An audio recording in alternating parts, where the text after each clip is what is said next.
Assalamualaikum warahmatullahi wabarakatuh. Berikut kami dari kelompok 7 akan menyampaikan untuk mata kuliah pengembangan kepala sekolah. Sebelumnya perkenalkan, kami adalah satu Puji Kusimasuti dengan NPM 19510028. Kemudian yang kedua adalah Sariwarni Indah dengan NPM 19510031. Materi yang akan kami sampaikan yaitu mengenai meningkatkan kemampuan komunikasi kepala sekolah. Sebelumnya akan saya sampaikan dulu apa sih pentingnya komunikasi sekolah. Komunikasi sekolah merupakan atau dengan komunikasi itu sendiri merupakan sarana utama untuk menyampaikan informasi untuk mencapai visi, misi, dan tujuan bersama. Dalam hal ini adalah visi, misi, dan tujuan sekolah. Dengan begitu dapat dikatakan bahwa tanpa komunikasi yang baik, maka organisasi atau instansi atau sekolah itu sendiri tidak akan dapat berjalan dengan baik pula. Berikut akan kami sampaikan salah satu teori dari Harold Dwight Laswell mengenai teori komunikasi. A convenient way to describe an act of communication is to answer the following question. The first is who. Dalam artian di sini adalah communicator-nya atau control analysis-nya. Siapa sih yang menyampaikan informasi tersebut? Kemudian yang kedua adalah says what atau message atau content analysis-nya, yaitu informasi yang akan disampaikan. Kemudian yang ketiga adalah in which channel atau media analysis. Media yang dipakai. Media apa yang dipakai untuk menyampaikan informasi tersebut? Apakah lisan, tertulis, atau dengan media yang lainnya. Kemudian to whom atau receiver atau audience analysis, yaitu penerima informasi. Informasi tersebut ditujukan terhadap siapa. Kemudian terakhir adalah with what effect or effect analysis, hasil dari informasi yang disampaikan tersebut untuk melakukan sesuatu atau tidak nantinya. Kemudian di sini ada beberapa kemampuan komunikasi yang harus dimiliki oleh kepala sekolah. Yang pertama yaitu mengenai kecakapan mengirim pesan. Ini merupakan kemampuan komunikasi dalam menyampaikan informasi kepada pihak internal. Dalam hal ini adalah tenaga pendidik dan kependidikan, siswa, maupun untuk pihak eksternal. Dalam hal ini adalah pejabat dinas terkait, pengawas, komite sekolah, lingkungan sekolah, dan masyarakat secara umumnya. Sehingga informasi tersebut mudah dipahami dan dapat diterima dengan baik pula. Kemudian yang kedua yaitu keterampilan menyimak. Keterampilan menyimak merupakan keterampilan untuk memahami orang lain. Kepala sekolah hendaknya memberikan perhatian pada apa yang disampaikan atau didengarkan, mengajukan pertanyaan untuk memastikan kesepemahaman, penyemangatan sehingga terjalin komunikasi yang intens dengan lawan bicara, pembahasan ulang dan pemantulan perasaan. Yang ketiga yaitu keterampilan umpan balik. Dalam hal ini merupakan keterampilan kepala sekolah dalam menerima dan mengirim pesan yang merupakan efek dari komunikasi dan perilaku sebelumnya. Jangan sampai terjadi ketika guru menanyakan rencana kegiatan A misalnya, tetapi kemudian data yang diproses adalah kegiatan B yang diajukan oleh guru lain. Tentu saja hal ini akan menghasilkan keputusan yang tidak sesuai. Ini dapat dilakukan dengan memantau lingkungan, mengamati isyarat informasional yang alami, dan menyelidiki secara langsung bagaimana orang lain memandang dan mengevaluasi perilaku kita. Pada bagian ini akan kami fokuskan terhadap hubungan komunikasi yang pada dasarnya difokuskan dalam dua hal, yaitu hubungan internal dan hubungan eksternal. Adapun di hubungan internal tersebut, yang pertama yaitu memperlakukan pihak-pihak intern dengan jelas terkait dengan tugas, sanksi jika yang bersangkutan indisipliner, dan sebagainya. Kemudian yang kedua yaitu menjelaskan peran masing-masing pihak intern mengenai apa perannya dan kapan mengerjakannya. Kemudian siapa yang bertanggung jawab untuk melaksanakan tugas tersebut. Poin C yaitu pengakuan kelompok dan individual. Ini merupakan dukungan terhadap terciptanya komunikasi yang baik. Dan yang terakhir adalah membagikan pembuatan keputusan. Ini merupakan bentuk komunikasi kepala sekolah di mana kepala sekolah akan mendapatkan dukungan dari staf atau bawahannya. Dengan kata lain bisa disampaikan sebagai pertanggungjawaban.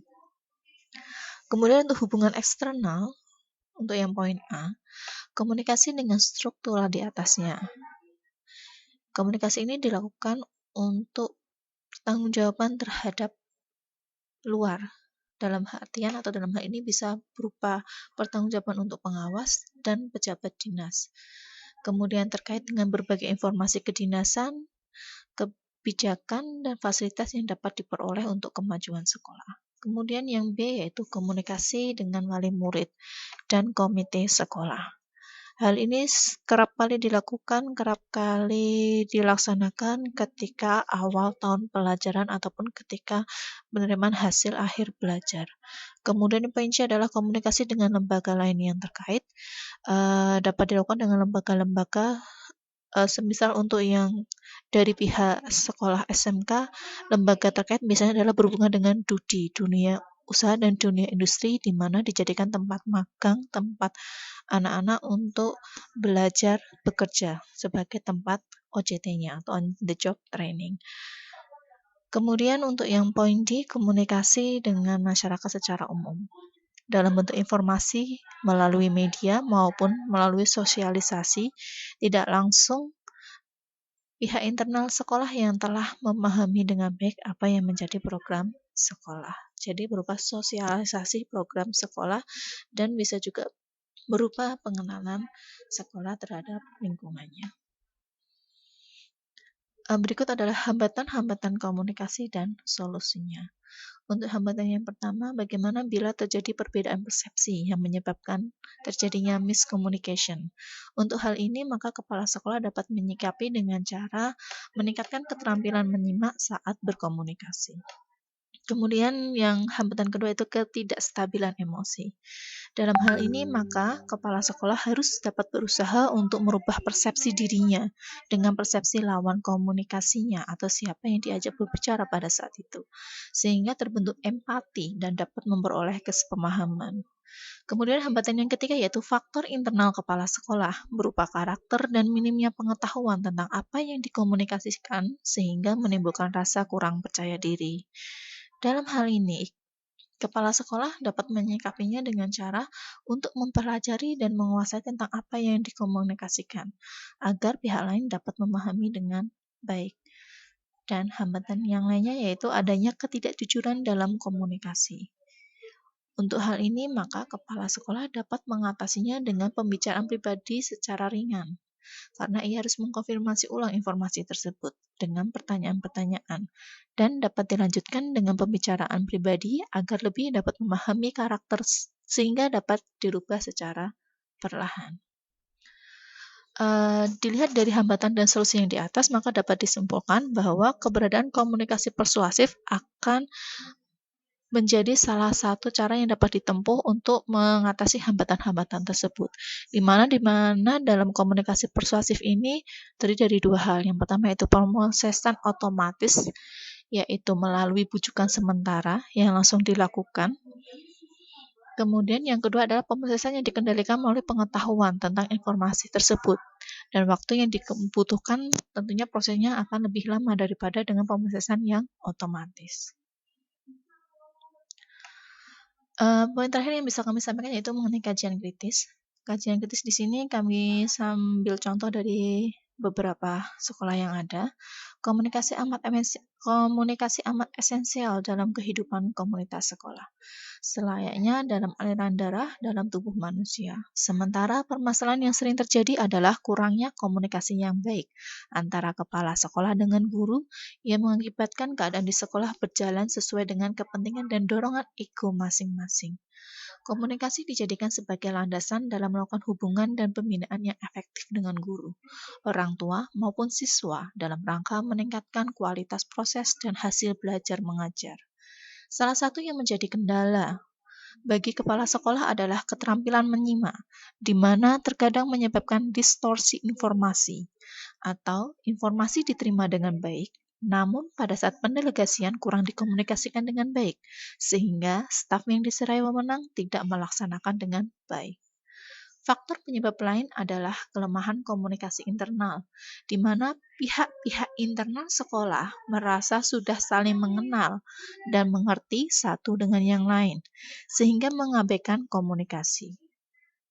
Tentunya akan berakibat dengan tidak jarangnya terjadi benturan dikarenakan miscommunication atau miscoordination di situ. Untuk mengatasi beberapa poin-poin tersebut, maka kepala sekolah hendaknya meningkatkan intensitas komunikasi dan koordinasi, melakukan komunikasi secara persuasif, komunikasi yang dilakukan secara dua arah, sehingga pihak-pihak internal sekolah dapat mendukung program dan perencanaan yang telah ditetapkan oleh kepala sekolah tersebut. Demikian yang bisa kami sampaikan. Selebihnya mohon maaf apabila ada kekurangan. Sampai akhir kata kami ucapkan terima kasih dan a person who never made mistake never tried anything new. When find mistake we do something new. Akhir kata, wassalamualaikum warahmatullahi wabarakatuh.